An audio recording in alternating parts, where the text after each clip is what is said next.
మనకి భగవంతుని యొక్క ఆరాధనా విధానం కాలంలో ఎలా జరగాలి అన్న విషయాన్ని ఋషులు నిర్దేశించి ఉంచారు. ప్రతి నెల కూడా చాంద్రమానాన్ని పాటించేటటువంటి సంప్రదాయంలో ఉన్న మనందరం మాస శివరాత్రి నిర్వహిస్తూ వస్తూ ఉంటాం. ఒక నెలలో చేసేటటువంటి శివరాత్రి మాస శివరాత్రి అయితే, ఒక సంవత్సరంలో చేసేటటువంటి శివరాత్రి మహాశివరాత్రి. ప్రతి నెల కూడా కృష్ణపక్షంలో అమావాస్య తిథికి ముందు వచ్చేటటువంటి చతుర్దశి రాత్రి అంటే అర్ధరాత్రి వరకు పరివ్యాప్తమైతే దాన్ని మాస శివరాత్రి అని పిలుస్తారు. అదే ఒక్క మాఘమాసం దగ్గరికి వచ్చేటప్పటికి మాఘమాసంలో వచ్చేటటువంటి అమావాస్య తిథికి ముందు ఉండేటటువంటి చతుర్దశి అర్ధరాత్రి పరివ్యాప్తమైతే దానిని మహాశివరాత్రి అని పిలుస్తారు. ఇవి రెండు రాత్రి సంబంధంగా ఉంటాయి. కారణమేమి అంటే, రాత్రి అన్న మాట చీకటికి సంకేతం, అందున అర్ధరాత్రి అన్న మాట కటిక చీకటికి సంకేతం. అందుకే మీరు కొంచెం జాగ్రత్తగా గమనిస్తే సనాతన ధర్మంలో ఉపాసన అంతా కూడా రాత్రి పేరుతోనే ఉంటుంది. దేవీ నవరాత్రులు, వసంత నవరాత్రులు, గణపతి నవరాత్రులు, మహాశివరాత్రి, లేకపోతే ఏది చెప్పండి రాత్రిపూట ఉపాసన అంటాం. కానీ నిజానికి రాత్రి చేసే ఉపాసన ఏముండదు, పగటిపూటే భగవంతుణ్ణి ఆరాధన చేస్తాం. మరి ఈ రాత్రి శబ్దం ఎందుకు చేరినట్టు అంటే, రాత్రి అన్న మాటకు అర్థం చీకటి. చీకటి అంటే ఏ వస్తువు ఏదో తెలియనటువంటి స్థితి, అస్పష్టంగా ఉంటుంది. దొంగ ఏదో తెలియదు, దొంగ ఏదో తెలియదు. ఏది సత్యమో తెలియనప్పుడు భయము ఉత్పన్నమవుతుంది. భయము మృత్యువునకు పర్యాయపదం. ఎక్కడ భయం ఉందో అక్కడ మృత్యు ఉంటుంది. భయాతీతమైనటువంటి స్థితికి ఎప్పుడు ఎదుగుతాడో అప్పుడే మృత్యువుని దాటిపోయాడు, అమృతత్వాన్ని పొందాడు అని గుర్తు. ఎప్పుడు భయం పోతుంది అంటే, రెండవ వస్తువు లేదు అని తెలుసుకుంటే భయం పోతుంది. నేను కాక ఇంకొకటి ఉందనుకోండి, అది నన్ను ఏమైనా చేస్తుందేమోనన్న భయం ఎప్పుడూ ఉంటుంది. ఇవాళ బాగుంది కానీ ఏమో రేపు ఏం చేస్తుందో అని. కానీ ఉన్నది నేను ఒక్కటే, అసలు రెండవది లేదు అన్ననాడు భయపడడానికి అవకాశం ఏముంది?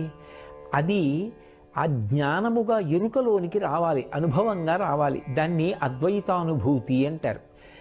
రాత్రి అన్న మాట ఉపాసనలో అర్థం ఏమి అంటే, అజ్ఞానం పోయి జ్ఞానం కలగడం. అందుకే సంవత్సరం మొత్తం మీద అర్ధరాత్రి వేళ భగవంతుని యొక్క స్వరూపములు ఆవిర్భవించేటటువంటి తిథులు ప్రధానంగా రెండు వస్తాయి. ఒకటి శ్రావణ మాసంలో బహుళపక్షంలో అష్టమి తిథి నాటి అర్ధరాత్రి వేళ కృష్ణ భగవానుడి యొక్క అవతార స్వీకారం. ఎందుకు ఆయన శ్రావణ మాసంలో బహుళపక్షంలో అష్టమి నాటి అర్ధరాత్రే పుట్టాలి అంటే, శ్రావణ మాసం దక్షిణాయనంలో వస్తుంది. దక్షిణాయనం దేవతలకందరికీ కూడా రాత్రి. అలాగే బహుళపక్షం పితృదేవతలకందరికీ రాత్రి. శ్రావణమాసం నల్లటి మబ్బులతో ఉంటుంది కాబట్టి ప్రకృతిపరంగా రాత్రి. అర్ధరాత్రి కాబట్టి అందరికీ రాత్రి, మనుష్య ప్రపంచానికి. ఇంతమందికి రాత్రి, ప్రత్యేకించి అర్ధరాత్రి. ఆ అజ్ఞానావస్థలో సమస్త లోకములు ఉన్నప్పుడు ప్రస్థానత్రయంలో ఒకటైనటువంటి భగవద్గీతని తాను జగద్గురువై అందించి జ్ఞానబోధ చెయ్యడానికి వెలుగుల ముద్దగా ఆయన జగద్గురువుగా అర్ధరాత్రి వేళ ఆవిర్భవించాడు. అక్కడ నుంచి మళ్ళీ ఖచ్చితంగా 6 నెలలు లెక్క పెట్టండి. శ్రావణమాసం బహుళపక్షంలో కృష్ణాష్టమి వస్తుంది. శ్రావణమాసం తర్వాత శ్రావణము, భాద్రపదము, ఆశ్వీజము, కార్తీకము, మార్గశీర్షము, పుష్యము, మాఘము, 6 నెలలు. మళ్ళీ 6 నెలలు వచ్చేటప్పటికీ బహుళపక్షంలో అమావాస్య తిథికి ఉండేటటువంటి చతుర్దశి అర్ధరాత్రి వేళ లింగోద్భవం అవుతుంది, జ్యోతిర్లింగం పుడుతుంది. ఈ జ్యోతిర్లింగం పుట్టినటువంటి కాలాన్ని మహాశివరాత్రి అని పిలుస్తారు. జాగ్రత్తగా పరిశీలనం చేస్తే శ్రావణ మాసంలో వచ్చిన కృష్ణాష్టమి నాడు కరచరణాదులతో వచ్చాడు. 6 నెలల తర్వాత కరచరణాదులు లేవు, కానీ రూపం లేకుండా మాత్రం లేదు, లింగ రూపం ఉంది. అందుకే అరూపరూపి అంటారు. రూపం ఉందా? ఓ రూపం ఉంది. కాళ్ళు చేతులు ఉన్నాయా? లేవు. కాబట్టి అరూపరూపి లింగస్వరూపం. 6 నెలల తర్వాత శ్రావణ మాసం నుంచి లెక్క పెట్టినప్పుడు ఈ మాఘమాసంలో బహుళపక్షంలో చతుర్దశి అర్ధరాత్రి పరివ్యాప్తమై ఉండగా మహాశివరాత్రి నాడు ఈ లింగోద్భవం అయింది. అది జ్యోతిర్లింగం. దాని గురించి వేదం అంది, ఆ పాతాళ నభస్థలాంత భువన బ్రహ్మాండమా విస్ఫురత్ జ్యోతిస్ఫాటిక లింగమౌళి విలసత్పూర్ణేందువంతామృతై అస్తోకాప్లుతమేకమీశమనిశం రుద్రాను వాకాన్ జపన్ ధ్యాయేత్ ఈప్సిత సిద్ధయే ధ్రువపదం విప్రోభిషించేచ్చివం అంది. ఈ జ్యోతిర్లింగం పాతాళం కన్నా అడుక్కి, అంతరిక్షం కన్నా పైకి పరివ్యాప్తమైంది. దాని యొక్క అడుగు తెలుసుకోవడం కుదరదు, దాని పైన తెలుసుకోవడం కుదరదు. అది అంతటా నిండిపోయింది. అది జ్యోతిస్వరూపంగా వచ్చింది. మనం జ్యోతిర్లింగాలు అంటాం. అక్కడికి వెడితే దీపం ఏం కనపడదు. కానీ మరి ఆ లింగం జ్యోతిర్లింగం అంటే అర్ధరాత్రి వేళ పుట్టింది కాబట్టి చీకటిని పోగొడుతుంది. మనకి బాగా మీరు పరిశీలించి చూస్తే బాగా చీకటిగా ఉన్నప్పుడు ఏ వస్తువు తెలియదు. కానీ దూరంగానైనా సరే ఒక దీపం వెలుగుతోందనుకోండి, కన్ను వెంటనే ఆ దీపం వైపుకి ఆకర్షితమవుతుంది. అలాగే మనందరం అజ్ఞానం అనేటటువంటి చీకటిలో ఉండగా మనందరికీ కూడా జ్ఞానజ్యోతిని అందించడానికి ఆ జ్యోతి స్ఫాటికలింగమౌళి విలసత్పూర్ణేందు వంతామృతై ఆ పాతాళ నభస్థలాంత భువన బ్రహ్మాండమావిస్ఫురత్ పాతాళం నుంచి బ్రహ్మాండం వరకు పెరిగిపోయినటువంటి జ్యోతిర్లింగం ఏర్పడింది. ఈ జ్యోతిర్లింగం అజ్ఞాన దాహకత్వం చేస్తుంది. అందుకే మహాశివరాత్రి నాడు నిర్వహించేవి ఏవి అంటే ప్రధానంగా రెండిటిని చేస్తారు. ఒకటి ఉపవాసం, రెండవది జాగరణం. ఈ రెండూ చెయ్యడంలోనే శివపూజ అంతర్లీనంగా ఉంటుంది. ఉపవాసము అన్న మాటకు అర్థం ఏమిటంటే, ఉప అంటే సమీపమునందు, వాసము అంటే ఉండుట. దేనికి సమీపమునందుండుట అంటే భగవంతునకు సమీపమునందుండుట. నేను ఇలా కూర్చున్నాను అనుకోండి, నాకంత దూరంలో కూర్చుంటే, ఒకరిక్కడ దగ్గరగా కూర్చుంటే, దూరంగా కూర్చున్న వాళ్ళకన్నా నాకు దగ్గరగా కూర్చున్న వాళ్ళు ఎక్కువ సమీపంలో ఉన్నారు. ఉపవాసము, భగవంతుడికి దగ్గరగా జరుగుతారు. ఎలా జరుగుతారు అంటే 5 జ్ఞానేంద్రియములను మార్చి మార్చి భగవంతుడి యందు ప్రవర్తింపచేస్తారు. కన్నుందనుకోండి, ఏదో కొంతసేపు భగవంతుని యొక్క రకరకాల మూర్తుల్ని చూస్తాడు. ఏదో కాసేపు దక్షిణామూర్తి స్వరూపాన్ని చూసి కళ్ళు మూసుకుని ధ్యానం చేస్తాడు. కాసేపు ఊర్ధ్వతాండవమూర్తిని చూస్తాడు. కాసేపు మహానుభావుడు నటరాజస్వామిని చూస్తాడు. కాసేపు లింగస్వరూపాన్ని చూస్తాడు. కంటితో మార్చి మార్చి మార్చి మార్చి భగవంతుని యొక్క రూపములను చూసి సంతోషిస్తాడు. కన్ను చూస్తుంటే మనసు కంటిని ఆధారం చేసుకుని ఆ భగవత్ స్వరూపానికి దగ్గరగా జరిగి కూర్చుంటుంది. కానీ ఒక ఇంద్రియాన్ని అదే పనిగా వాడితే మనసు విసిగిపోతుంది. ఎంతసేపు చూస్తాం అనిపిస్తుంది. అప్పుడు కంటిని వాడడం పక్కన పెట్టి చెవిని వాడతాడు. కాసేపు భజన వింటాడు, కాసేపు స్తోత్రం వింటాడు, కాసేపు ఏదో పురాణ ప్రవచనం వింటాడు. కొంతసేపటికి చెవిని వాడగా వాడగా మనసు బడలిపోతుంది. అప్పుడు నాలుకని వాడతాడు. నాలుకని వాడడం అంటే తినడం కోసమని కాదు.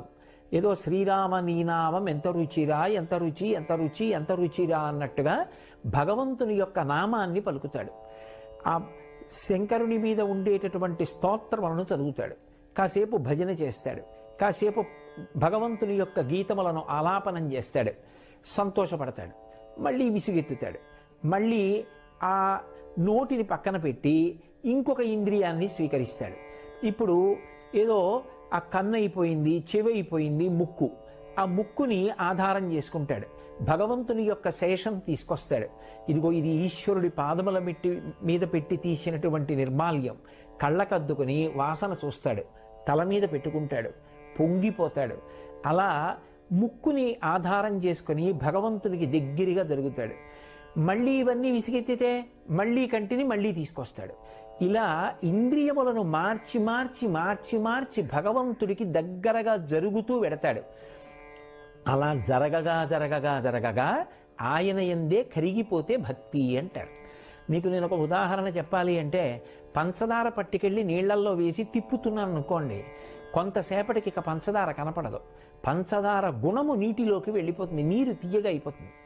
కానీ పంచదార ఏది అంటే కనపడదు. అదే నేను ఒక రాయిని తీసుకొచ్చి నీళ్లల్లో వేసి తిప్పాను అనుకోండి, ఎన్నాళ్ళు తిప్పినా రాయి రాయే, నీళ్లు నీళ్ళే. అలా కరగకుండా దగ్గరకి వెళ్ళే స్థితికి కామము అంటారు. కామము గట్టి పడిపోయేటట్టు చేస్తుంది. నాకు ఇది కావాలి అని కోరుకుని ఒక వస్తువు నా చేత భోగింపబడాలి అనేటటువంటి ప్రయత్నంతో దగ్గరగా జరిగితే కామము ఘనీభవిస్తాడు. నాకు ఏ కోరిక లేదు, ఆయన యొక్క గుణములను అనుభవిస్తూ సంతోషపడిపోతాననుకుంటూ జరిగిన వాడు కరిగిపోతాడు.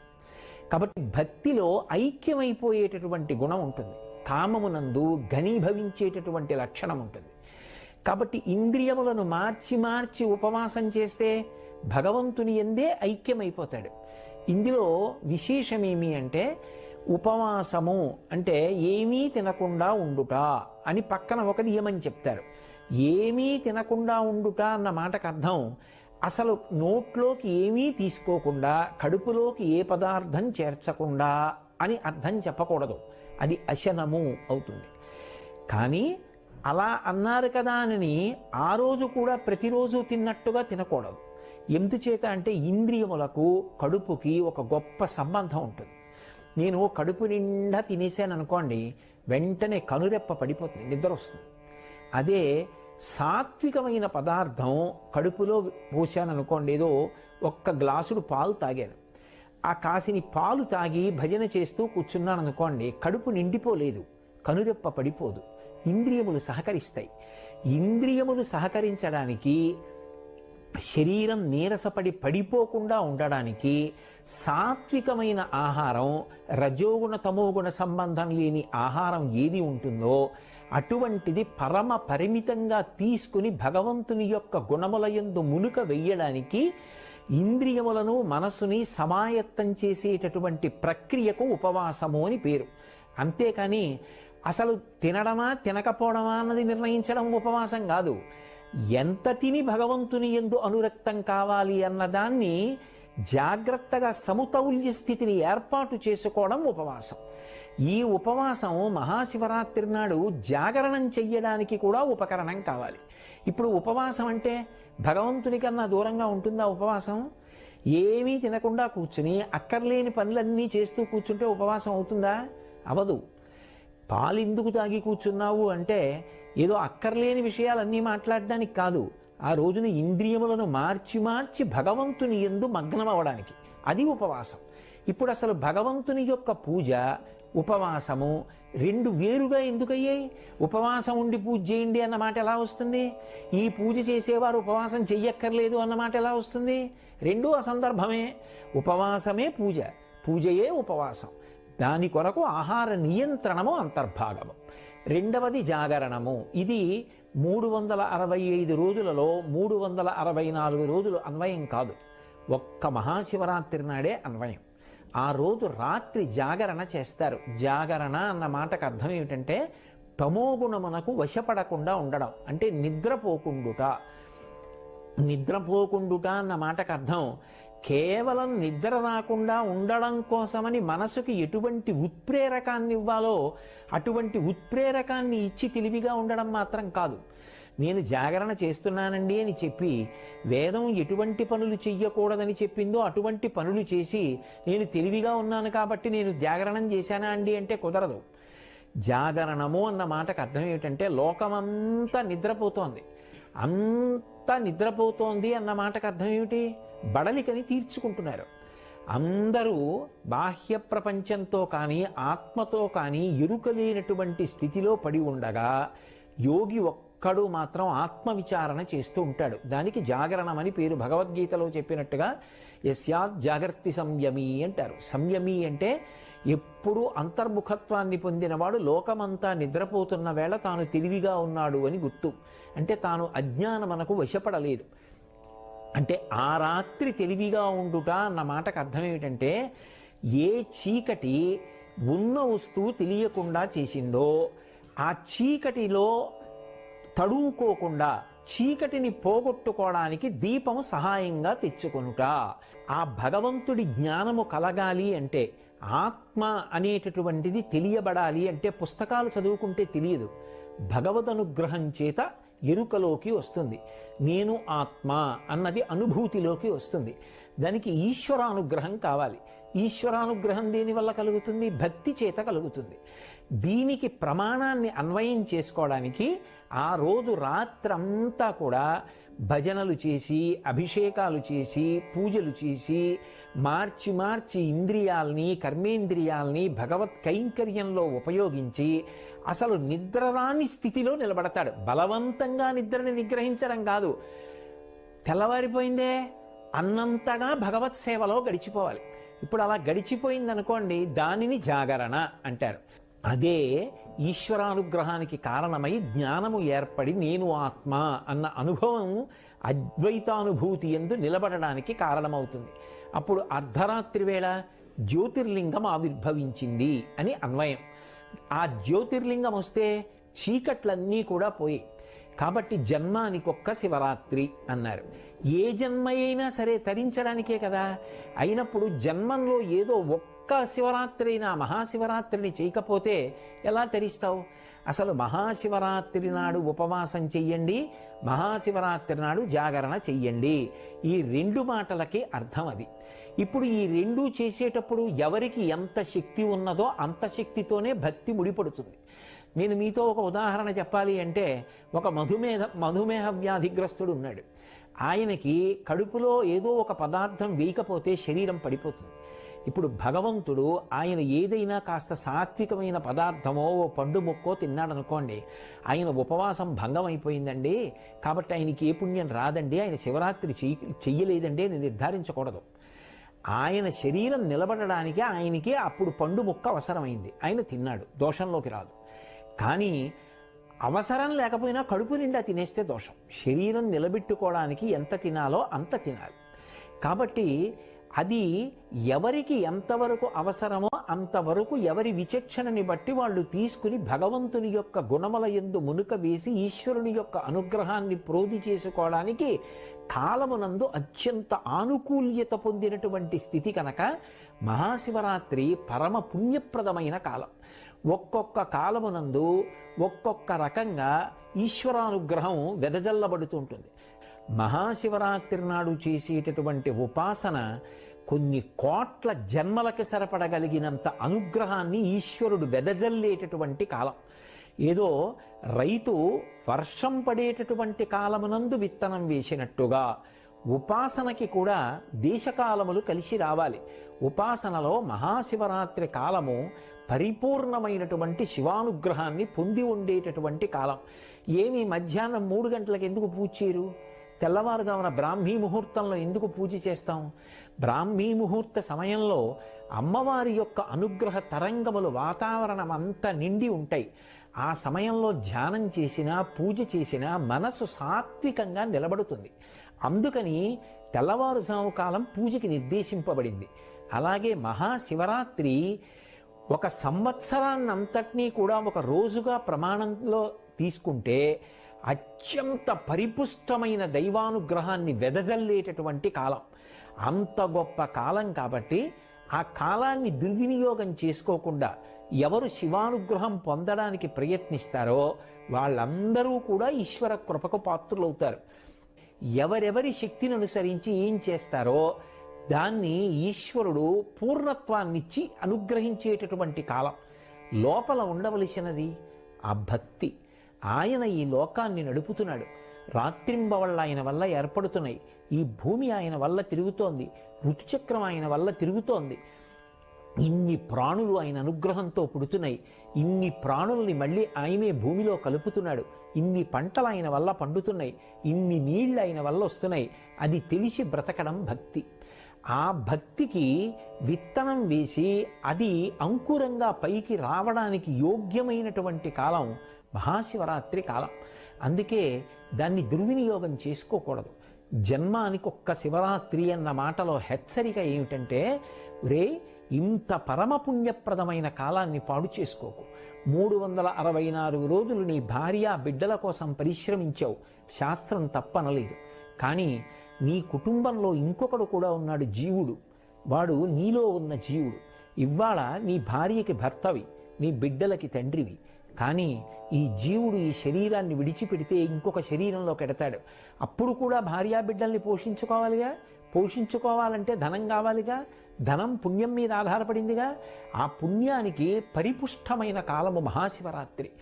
బాహ్యంలో శివానుగ్రహం చేత అందరూ సంతోషంగా ఉండాలన్నా, లోపల జ్ఞానము పండాలన్నా, మోక్షం పొందాలన్నా అన్నిటికీ యోగ్యమైన కాలం ఏది అంటే మహాశివరాత్రి. దాన్ని లౌకికానికి వాడకు. ఆ ఒక్కరోజు నీ కొరకు అని వాడుకో. ఆ పుణ్యం అనుషంగికంగా నిన్ను నీ వాళ్ళని కూడా కాపాడుతుంది, లోకమునకు శాంతినిస్తుంది. అందరూ సంతోషంగా ఉండడానికి జగత పితరవు వందే పార్వతీ పరమేశ్వరవు అంటాడు మహాకవి కాళిదాసు.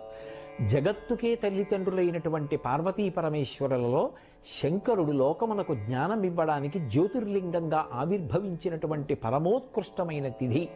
అందరం భక్తి ప్రపత్తులతో శివారాధన చేసి బాహ్యమునందు అందరం సుభిక్షంగా ఉండి ఆంతరమునందు జ్ఞానకటాక్షాన్ని పొంది పరమశివానుగ్రహం చేత అందరం ప్రశాంతంగా హాయిగా సంతోషంగా ఉండేటటువంటి కాలం ఏర్పడాలని అందరి పనుపున నేను ఆ పార్వతీ పరమేశ్వరుల పాదార విందములకు సాంజలిబంధకంగా నమస్కరిస్తూ ఈ మహాశివరాత్రి అందరికీ కూడా పరమయోగ్యమైన కాలం అయ్యేటట్టుదిగా చెయ్యమని వేరొక్కసారి శంకరుణ్ణి ప్రార్థన చేస్తూ